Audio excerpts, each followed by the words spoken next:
Assalamu alaikum everyone. Am I audible to everyone? Can you hear me?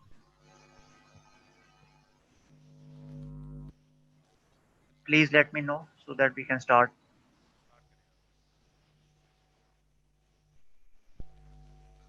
All right, thank you so much. Thank you, thank you.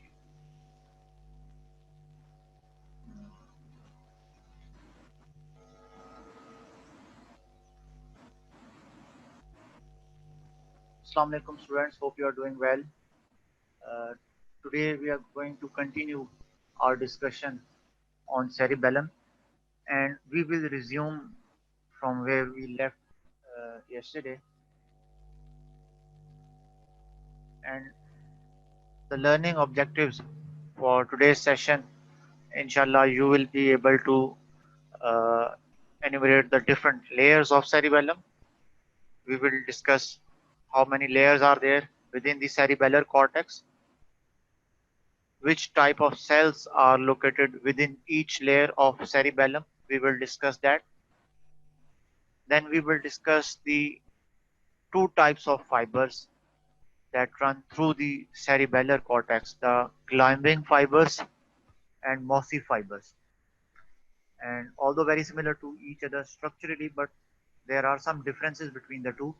So we will try to differentiate these two types of fibers, climbing fibers and mossy fibers. And at the end of today's discussion, uh, we will discuss some clinical conditions that are related to cerebellum, cerebellar lesion or cerebellar disorders, and how can we assess the functions of cerebellum in our clinical setups. So we will discuss the cerebellar function tests one by one, and then we will discuss the different signs that are present in a patient of cerebellar lesion. So these are the learning outcomes for the today's session. So let's begin.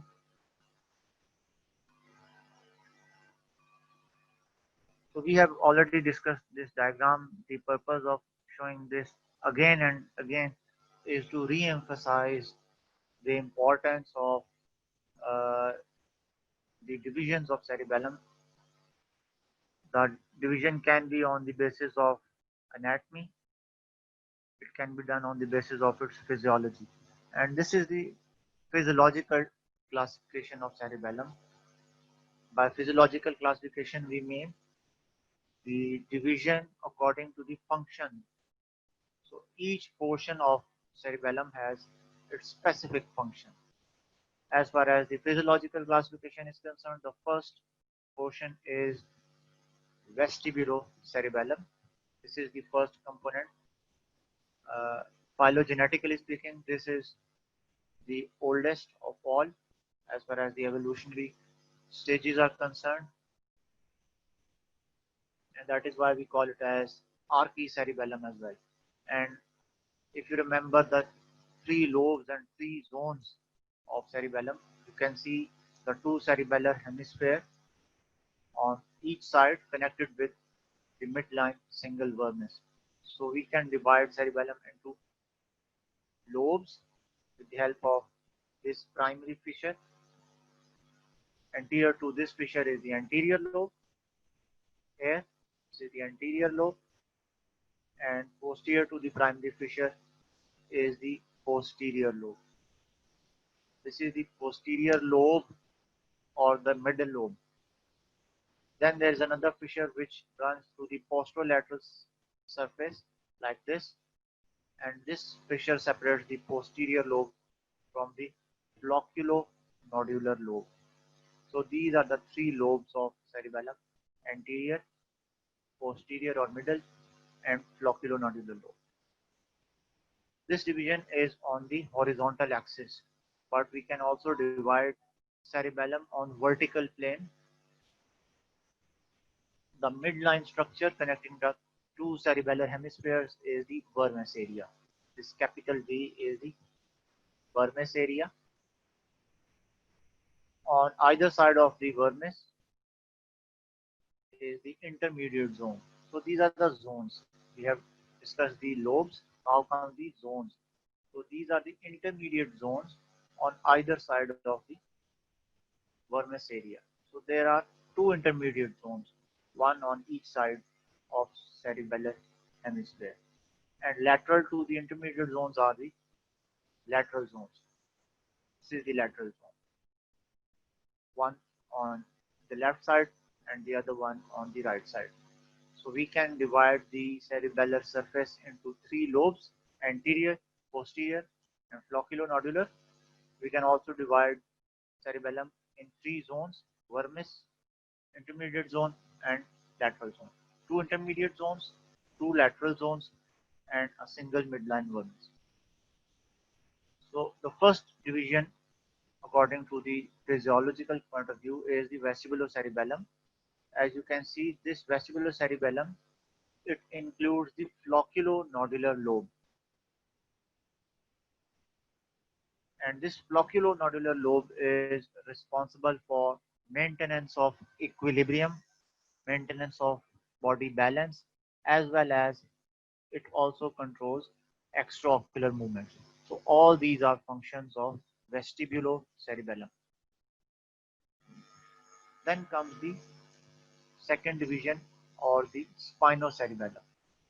So this is the second functional division of cerebellum, spinocerebellum. Vestibulocerebellum was connected with the vestibular apparatus and the vestibular nuclei. Spinocerebellum, as the name indicates, has connections with the spinal cord through the descending tracts. And that is the reason this portion of cerebellum is responsible for maintaining the skeletal muscle tone. And the third portion is the cerebrocerebellum, sometimes known as corticocerebellum or pontocerebellum. And the lateral zones on either end of the cerebellar hemisphere, all these areas are included in cerebrocerebellum. So flocculonodular lobe included in the vestibulocerebellum, vermis zone including intermediate areas are included in spinocerebellum, and the lateral zones are included in the cerebrocerebellum or pontocerebellum. And this area, as the name indicates, it is connected with the cerebral cortex, is related with the cognitive part or the thinking portion. So this area is responsible for programming of voluntary movements, planning of voluntary movements.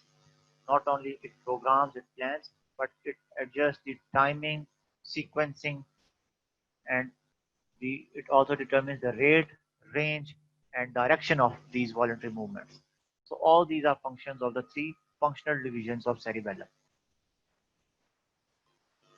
So this is the summary: the three parts of cerebellum: vestibulo, spino, and cerebrocerebellum. Maintenance of equilibrium, control of posture, and control of extraocular movements. All these are functions of vestibulocerebellum. Spinocerebellum is responsible for the voluntary skilled movements of distal part of limbs, especially the hands and fingers. Moreover, this is the area which controls all the deep tendon reflexes. Remember, the former terminology has been replaced by the new term stretch reflex. So these deep tendon reflexes are no more called as deep tendon reflexes. The new terminology, the preferred terminology, is stretch reflex. So all these stretch reflexes, the bicep reflex, triceps reflex, the knee jerk reflex, all these stretch reflexes are controlled by the spinocerebellum. So it not only controls the fingers and hand movements, this area is responsible for the control of the axial skeleton and the muscles of trunk, especially during anti-gravity posture. And another very important function is the regulation of muscle tone. So spinocerebellum is the part of cerebellum which is responsible for increasing the skeletal muscle tone. So whenever there is lesion in spinocerebellar area, this will result in hypotonia.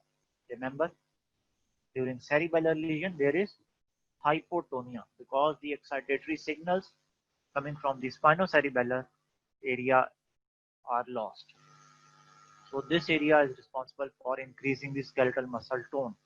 As we all know, muscle tone or skeletal muscle tone is the partial state of muscle contraction even at resting state. Then comes the damping function, or you can say prevention of the overshoot phenomenon. So with the help of spinocerebellum, we can pinpoint the object which is intended to pick or move, so there is no overshoot. And then comes the role of ballistic movement. And the classical example of ballistic movement is movement of fingers during typing. So such fine skilled voluntary movements are also controlled by spinocerebellar area. Another function of spinocerebellar area is the comparator function or the comparator effect. By comparator effect, we mean this area is responsible for comparing the actual movement with the intended movement. So this will compare the two movements, the movement which is actually being performed and the intended movement before you perform that movement. Moreover, if there is any error or deviation from the intended movement, this will be automatically corrected by the spinocerebellar region. So this is the comparator effect or comparator function of spinocerebellum. It compares the actual movement and it will compare it with the intended movement. Last but not the least, speech production is yet another function of spinocerebellum. So during spinocerebellar lesion, the speech is impaired and the terminology that we use is scanning speech. Then comes the cerebrocerebellum or the corticocerebellum. This portion, which includes the lateral zones of cerebellum, is responsible for programming, planning, sequencing, and timing of complex movements. So all these complex movements, they are programmed within the cerebrocerebellum. Moreover, this area of cerebellum is responsible for prediction of movement. So extramotor predictive effect or extramotor predictive function. It predicts the movement. It not only predicts the movement before time, but it also memorizes and stores this information for further use in future. And if there is any correction required, this will be automatically done. And this is known as servo mechanism. Servo mechanism means if there is any error during the voluntary movement that is being performed, this error will be corrected automatically. The cerebellum will send signals to the cerebral cortex and the correction will be done, and if there is any deviation, any error, it will be automatically removed. And this phenomenon is known as servo mechanism.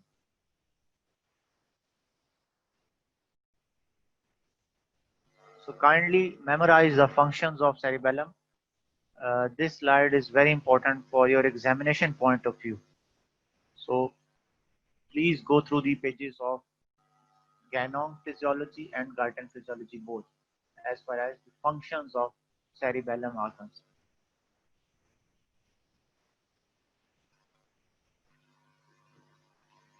Now we will discuss the afferent and efferent pathways of cerebellum. The important input fibers include the vestibulocerebellar fiber, the spinocerebellar fibers, both anterior and posterior, the tectocerebellar pathway, and the olivocerebellar pathway. These are the important input fibers or the afferent fibers, as you can see in the figure as well. So vestibulocerebellar pathway, as the name indicates, the input is from the vestibular apparatus and the vestibular nuclei, the four vestibular nuclei, superior, inferior, medial, and lateral, where lateral nucleus is known as the Dieter's nucleus. The spinocerebellar pathway, both anterior and posterior, the input comes from the proprioceptors located within the muscles and the joints, the Golgi tendon organs, and the muscle spindles. As far as the tectocerebellar pathway is concerned, the input is from the tectum of the mesencephalon, or the midbrain, and the tectum includes the four colliculi, two superior colliculi for the visual input and two inferior colliculi for the auditory input. So both the auditory and visual impulses will be received through the colliculi via this tectocerebellar tract. And this is the list of the efferent cerebellar pathway. As you can see, the cerebellar nuclei include the dentate nucleus, which is the lateralmost nucleus. Medial to dentate is emboliform nucleus and globose nucleus. And collective term for emboliform and globose is interposed nucleus. So input from dentate, input from the interposed nuclei, including emboliform and globose, and then comes input from the fastigial nucleus. Fastigial nucleus is the medial most deep cerebellar nucleus. This is the medial most nucleus, and this will give rise to the fastigial vestibular efferent pathway and the fastigial reticular efferent pathway. So this is the summary. You can see the input, the afferent, and the output, the efferent. Vestibulocerebellar, the input is from the vestibular apparatus and the vestibular nuclei. Spinocerebellum, the input is from the muscle spindles and the Golgi tendon organs. And cerebrocerebellum, the input is from the cerebral cortex via pontine nuclei. Since it receives the input from pontine nuclei, the other name for cerebrocerebellum is pontocerebellum.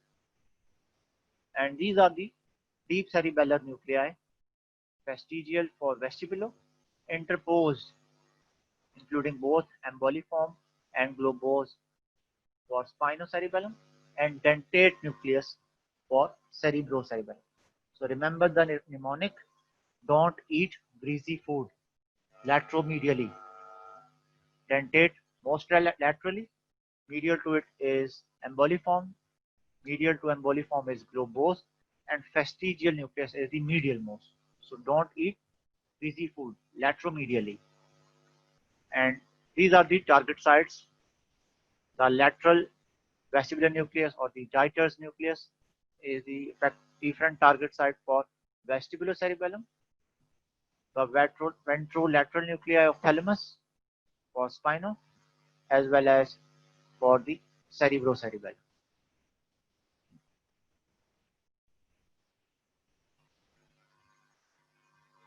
Now I will request the students to have a look at this figure. This figure is taken from the 25th edition of Ganong's Physiology. Here you can see the structure of the cerebellar cortex. If you remember, each cerebellar hemisphere is composed of multiple layers.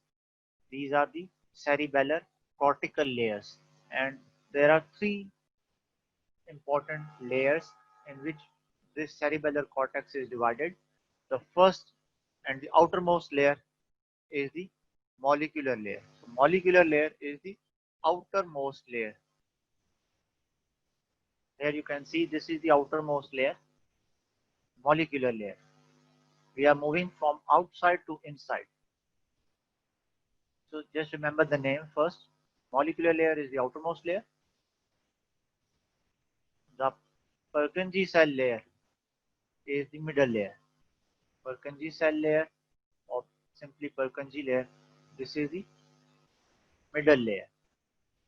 And the innermost layer is the granular layer. Here you can see this is the innermost layer, granular layer. So from outside to inside, molecular layer, followed by Purkinje layer or Purkinje cell layer, and the innermost layer is the granular layer. So these are the three layers of cerebellar cortex. Remember, these are the layers of cerebellum, not cerebrum. And each layer of cerebellar cortex contains multiple types of cells. And there are 5 important types of cells that you must remember. The first is the Purkinje cell. As the name indicates, it is located within the Purkinje layer. Then comes the Golgi cells, stellate cells, and basket cells. So Golgi cells, stellate cells, and basket cells, all these are inhibitory cells. Remember, these 3 cells are inhibitory cells. The Purkinje cell located in the middle layer, it is also an inhibitory cell. And the 5th cell is the granular cell, and the output of granular cell is excitatory.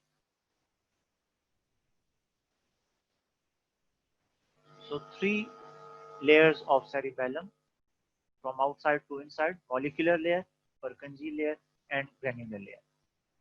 We have an excitatory cell, that is granular cell. Rest of the cells are inhibitory, especially the output of Purkinje cell is inhibitory. Remember this point. The output is always inhibitory. So please do not forget this point.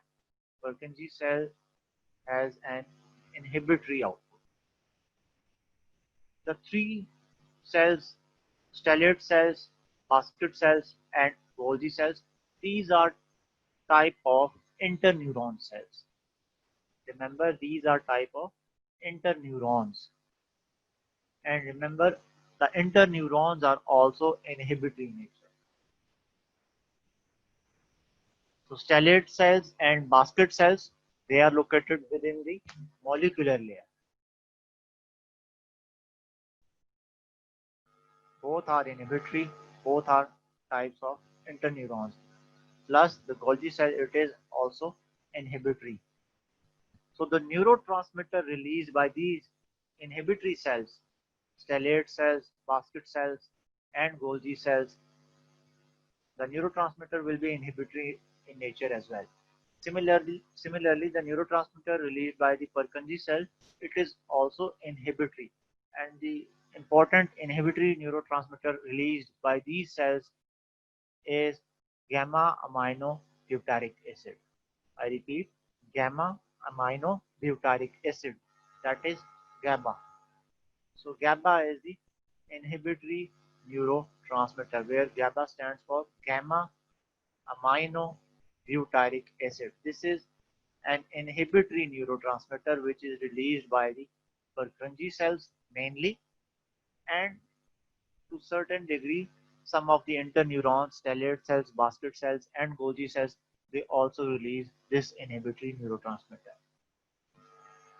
On the other hand, the granule cells, they are responsible for release of excitatory neurotransmitter, and most probably this excitatory neurotransmitter is glutamate. So the neurotransmitter for granular cell is glutamate. This is an excitatory neurotransmitter. So glutamate is the neurotransmitter, excitatory neurotransmitter released by granule cell. Rest of the cells, they release inhibitory neurotransmitter GABA.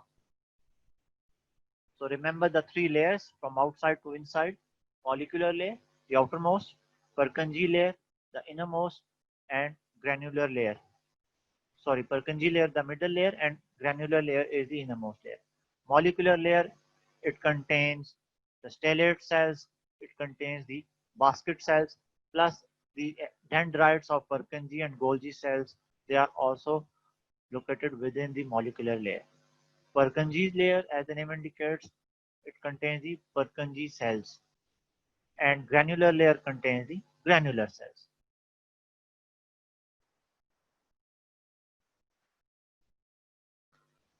Again, this figure is taken from your textbook. You can see the three layers on the right side. This is the layer of cerebellar cortex from outside to inside. Molecular layer is the first one. The middle layer is Purkinje layer, and the innermost layer is granular layer. And these black cells are the Purkinje cells. Here you can see these are the Purkinje cells. And these Purkinje cells, they always have an inhibitory output. Remember, the output of Purkinje cell is always inhibitory.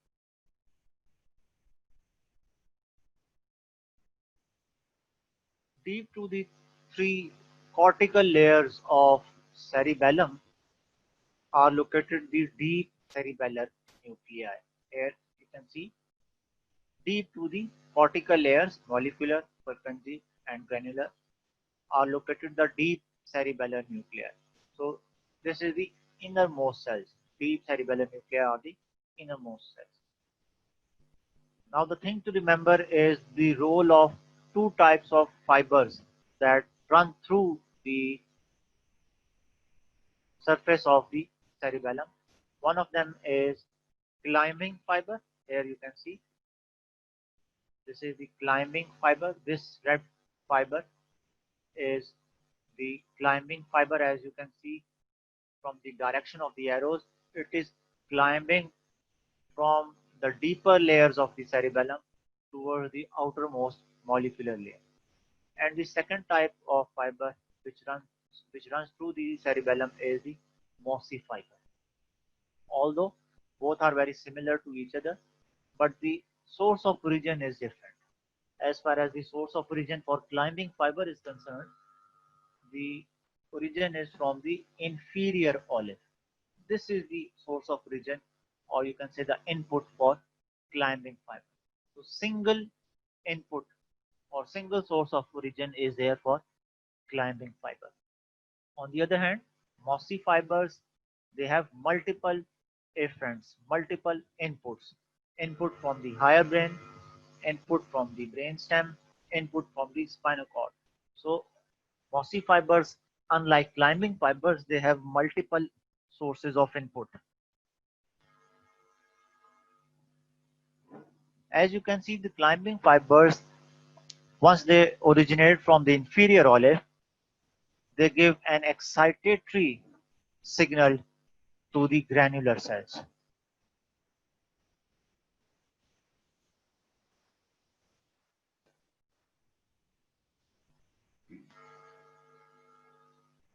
Correction, I stand corrected.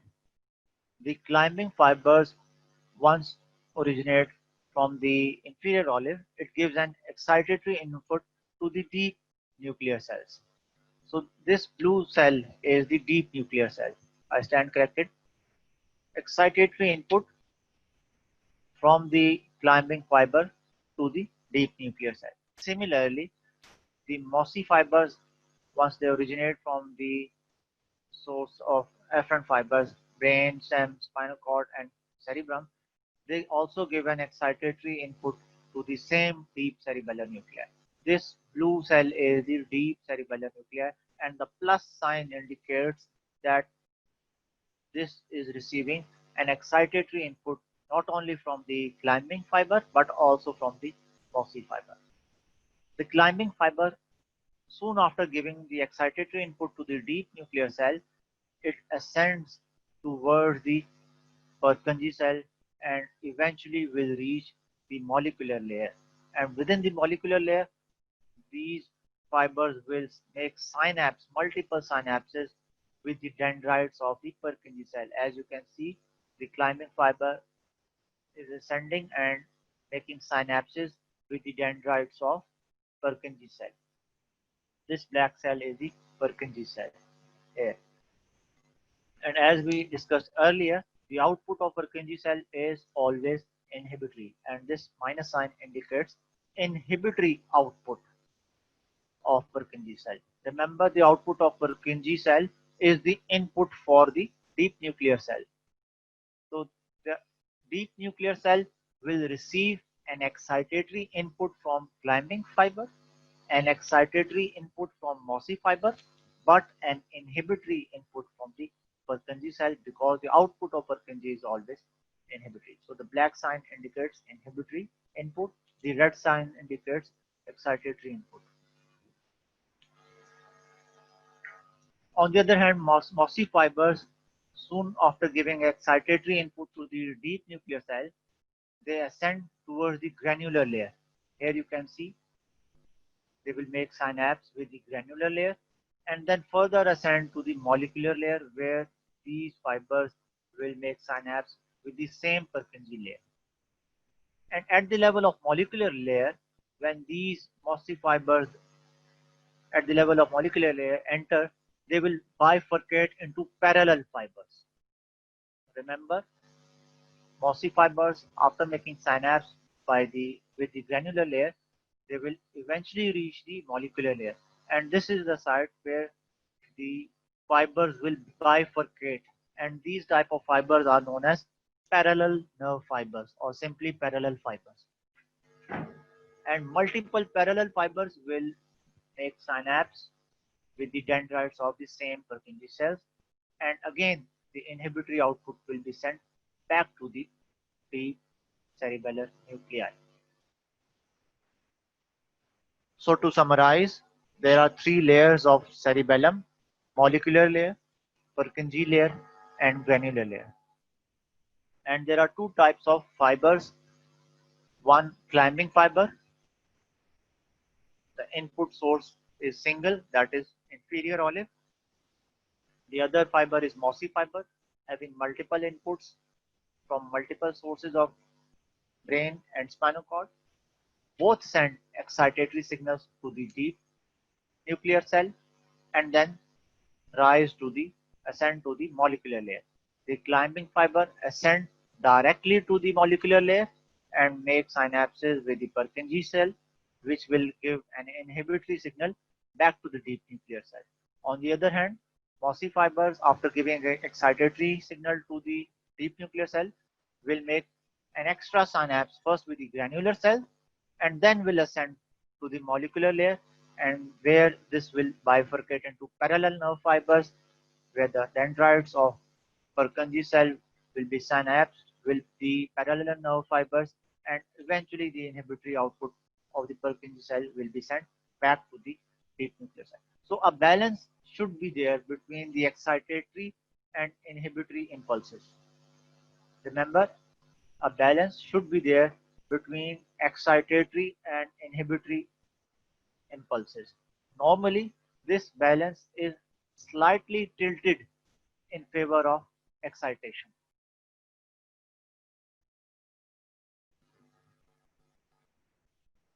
So this is the summary. Climbing fibers, they have a single source of origin from the inferior olive, and they make multiple synapses with the Purkinje cells, and this will give rise to high frequency excitatory bursts of action potentials. And this high frequency excitatory action potential burst is known as complex spike. So this is the complex spike. Initially, this complex spike is rapid and strong, followed by a weak, relatively weak input or weak spike. So the collective terminology is complex spike. Then comes the mossy fibers. Mossy fibers, they have origin from multiple sources, from brainstem as well as from spinal cord. And unlike climbing fibers, they synapses with the granular cells first, and then they bifurcate into parallel nerve fibers, and parallel nerve fibers will eventually synapse with the Purkinje cells.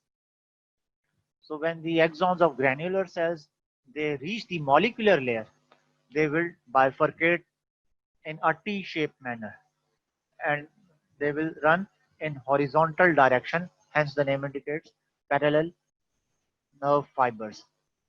And the action potential of these mossy fibers is very weak as compared to the strong excitatory action potential of climbing fiber, and this is known as simple spike. So excitatory input from climbing fiber to the deep nuclei, deep nuclei. Similarly, excitatory signal from the mossy fiber to the same deep nuclear cells, but inhibitory input from the Purkinje cell, because this is the cell where the output is always inhibitory. So a balance is maintained between the positive and negative impulses. And normally under resting condition, this balance is slightly tilted in favor of excitation.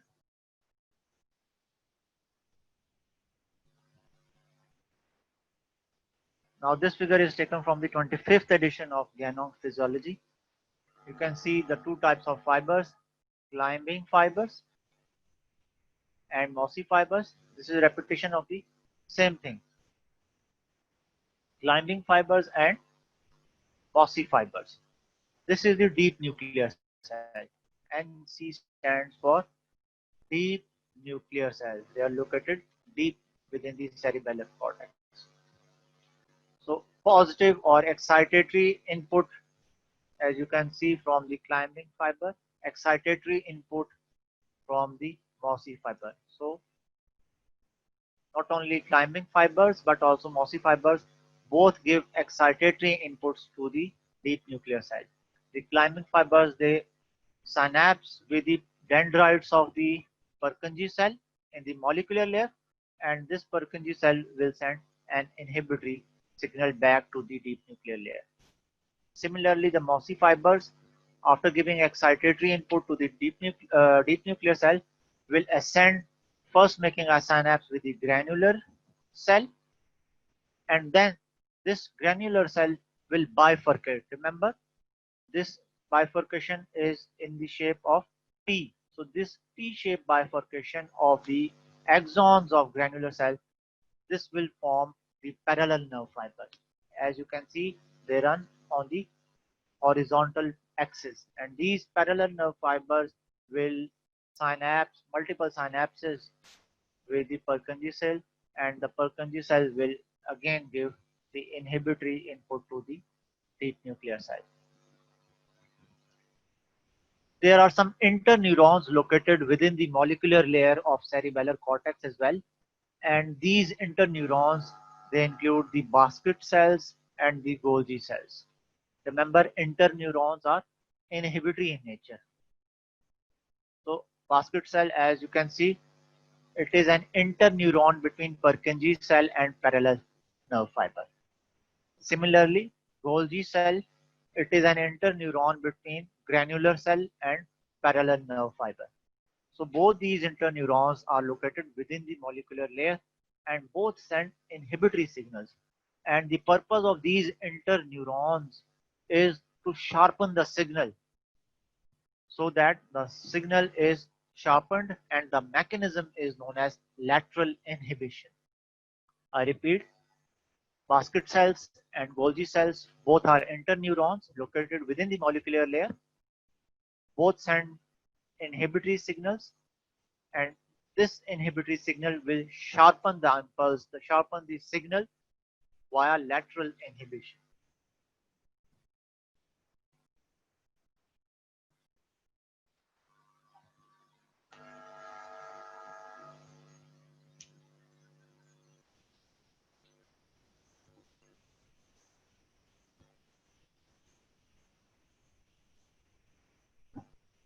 Okay, another very important concept of turn on and turn off output signals from the cerebellum. So there are two types of signal on the onset of movement and at the termination of movement. So when you begin any voluntary movement, or you can say at the onset of any voluntary movement, there are some turn on signals for the agonist muscles so that the agonist can contract, and similarly the turn off signals are there for the antagonist muscles so that the antagonist muscles can relax.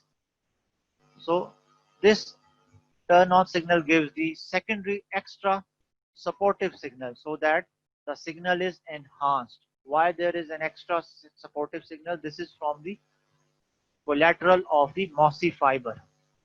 So one of the collaterals from mossy fibers will go back to the cerebrum, and this will give the summation effect, because now the signal is the sum of both the cerebellar hemisphere as well as the cerebral hemisphere. So at the onset of movement, the agonist turn on and the antagonist turn off. And at the termination of movement, it is the reverse case. So at the termination, the agonist will turn off and the antagonist will turn on. And why there is the reciprocal effect at the termination of movement, again the role of Purkinje cell is there. So at the termination of movement, these Purkinje cells are excited. Once stimulated, they will send a strong inhibitory signal. Remember, the output of Purkinje cell is always inhibitory. So there are turn on signals and turn off signals both at the onset of movement as well as at the termination of movement. At the onset of movement, there are turn on signals for agonists and turn off signals for antagonists. And at the termination of movement, the reverse is there.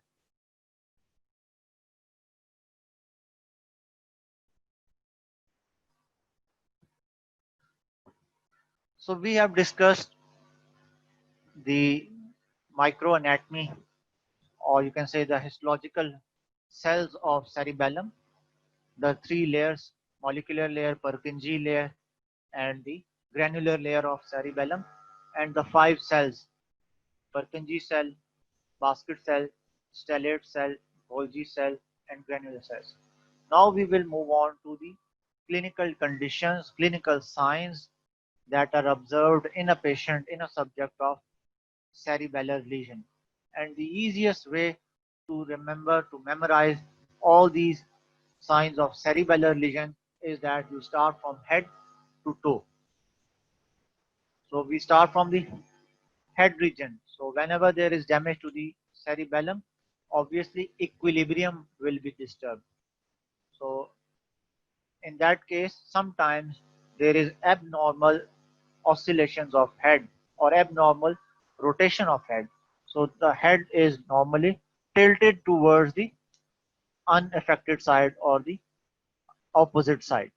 So this is one of the signs of cerebellar lesion. Then comes the eyes. So you may observe rapid jerky movements of the eyeballs, that is nystagmus. So in patients of cerebellar lesion, you may observe rhythmic oscillatory jerky movements of eyeballs, and this type of movement is known as nystagmus. So nystagmus again is one of the signs of cerebellar lesion. If we move down, further down comes the articular area or the speech area. So during cerebellar lesion, the speech is affected, and this may lead to dysarthria, where dysarthria means difficulty in pronouncing words or difficulty in speaking. Remember, this dysarthria is different from aphasia. We will compare the differences between dysarthria and aphasia in the coming lectures, inshallah. So the speech is impaired, and the terminology that we use for patient of cerebellar lesion speech is scanning speech. So scanning speech is there. So fluency is lost. So if we move further down toward the shoulder on the same side is tilted, or lowering of shoulder, you can say, is there. Again, this is due to loss of muscle tone, and we call it as hypotonia. So hypotonia, remember, is very important sign of cerebellar lesion. Whenever the skeletal muscle tone is less than normal, this is hypotonia. So the muscles become flaccid, hypotonia. Another feature is rebound phenomenon. We will discuss what is rebound phenomenon.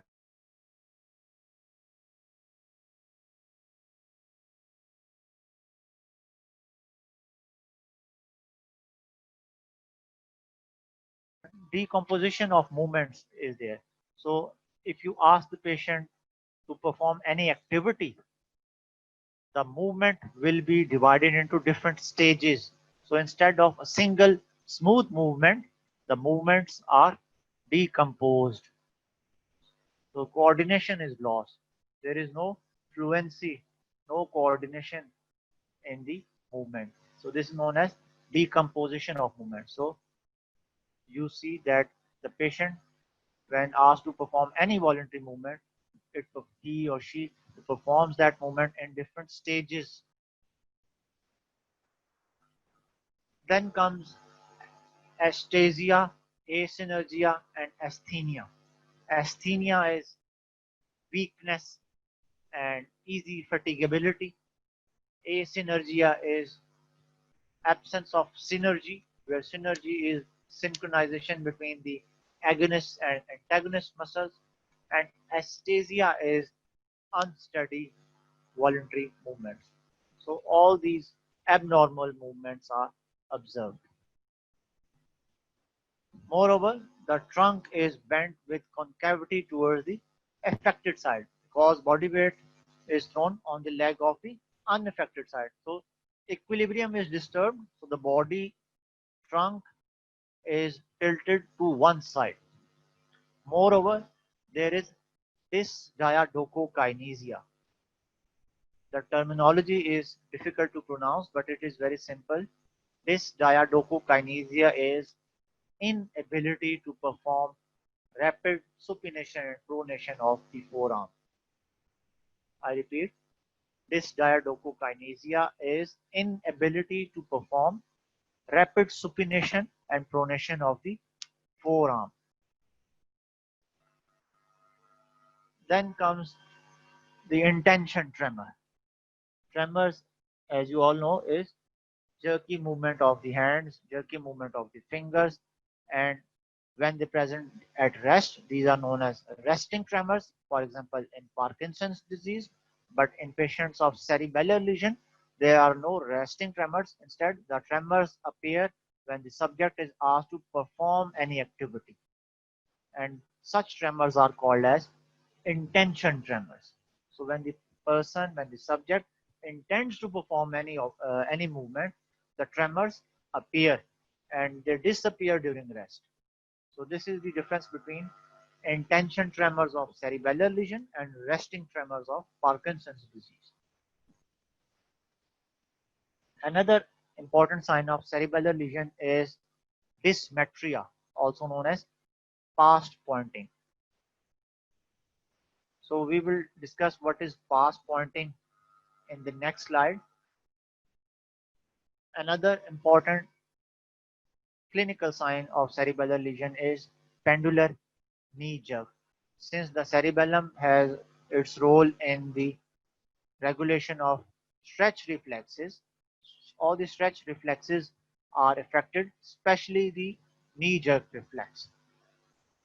As you all know, in knee jerk reflex, the quadriceps tendon, the patellar tendon is strike and you see forward movement of the lower leg. So in patients of cerebellar lesion, there is exaggerated response. So the lower leg continues to move in response to patellar strike, and such pendulum-like movement is known as pendular knee jerk reflex, and this is one of the hallmark features of cerebellar Remember, these clinical signs are written in different fonts and different colors. The ones written in red color are the important ones for you people.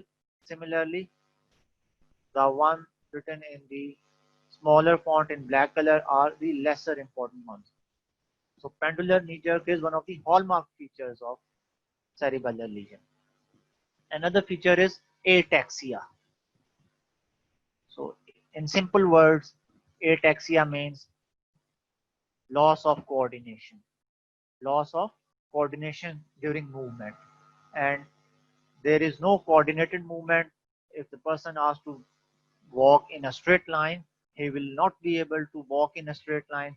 The gait will be abnormal, and this gait is known as drunken gait or drunken sailor gait.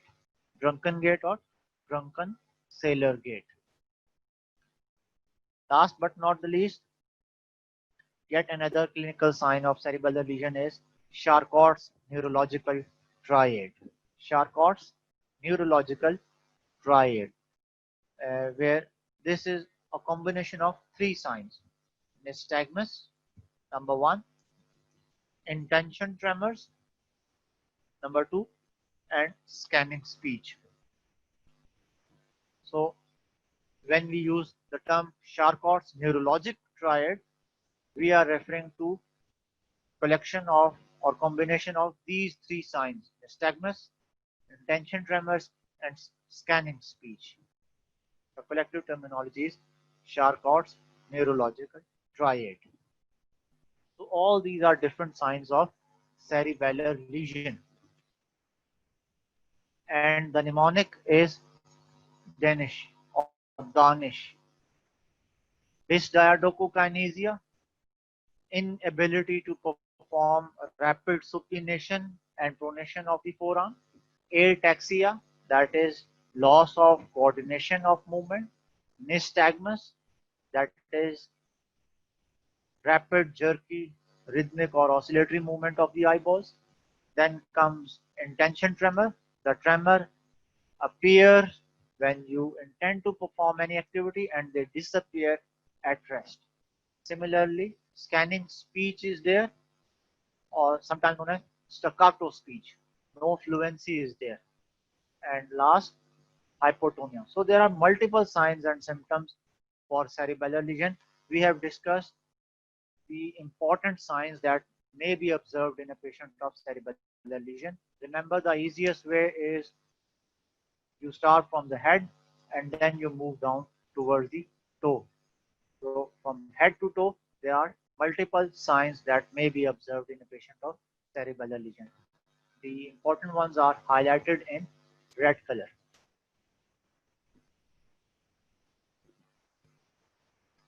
So in a clinical setup, when you are asked to perform cerebellar function test in a patient who is being suspected for damage to the cerebellar region, these are the tests that you may perform. Number one is the speech test. The person is asked to say a few words. You can ask the patient to count from 1 to 10. So you will check the fluency of speech. Then you will look for any abnormal movement of the eyeball, whether there is nystagmus or not. The subject is asked to walk in a straight line, and you will determine whether there is drunken sailor gait or not. Can he walk in a straight line? Can he maintain equilibrium? Then comes the coordination test for both upper limbs and the lower limb. There is finger to finger test and finger to nose test. We will see in the next slide how we can perform finger test and finger nose test. Then the patient is asked to draw a circle in the air with the help of his index finger. Again, this is one of the coordination tests. The subject is asked to draw a circle with his index finger, and you will check for dysdiadochokinesia by instructing the patient to perform rapid supination and pronation at the wrist joint. You will look for any tremors. You will perform heel shin test. We will see what is heel shin test, and you will perform the knee jerk reflex, and you will observe whether the knee jerk reflex is abnormal or exaggerated like a pendulum. You will look for the muscle tone, whether the muscle tone is normal or hypotonia is there. And last but not the least, you will look for the rebound phenomenon. So these are the tests, and all these tests, inshallah, we will discuss with you in your physiology lab very soon, inshallah. So this is finger to nose test or finger nose test. The subject is asked to point his index finger, and he will touch the index finger of the subject, and then he will touch his nose. So finger nose test or finger test. And this is heel shin test. The subject is asked to slide his heel over the shin in both the direction. This is heel shin test. Both these are coordination tests. And this is the rebound phenomenon test. What is rebound phenomenon? You will apply resistance against the forearm, and you will ask the subject to flex his elbow in this direction. And when you remove the resistance, if there is a rebound phenomenon, sudden release may cause the hand to strike in his face. And this is pendular knee jerk reflex. You can see if there is cerebellar lesion, the lower limb it continues to move in this direction. So this oscillatory movement of the lower limb is known as pendular knee jerk. Here you can see the lower limb is moving just like a pendulum. Then you will look for tremor. If you ask the patient to pick any object, the tremors will appear soon when he will or she will perform any activity, and they will disappear at rest. So such tremors are known as intention tremors. And this is the demonstration of the rapid supination and pronation at the wrist joint. So this is the type of movement, and inability to perform such rapid supination and pronation at the wrist joint is known as dysdiadochokinesia. Dysdiadochokinesia, the severe form is adiadochokinesia, in which there is no movement at all. So we have discussed the histological layers of cerebellum today. We have discussed the cells that are located within each layer and what are the functions of these layers. Then we discussed uh, the inhibitory output of Purkinje cell. What is the role of Purkinje cell in maintaining the inhibitory impulses? And then at the end we discuss cerebellar lesion, cerebellar function test, and we discuss different clinical signs that may be observed in a patient who is suspected with cerebellar damage. So that's all for today's session. Thank you very much. Allah Hafiz.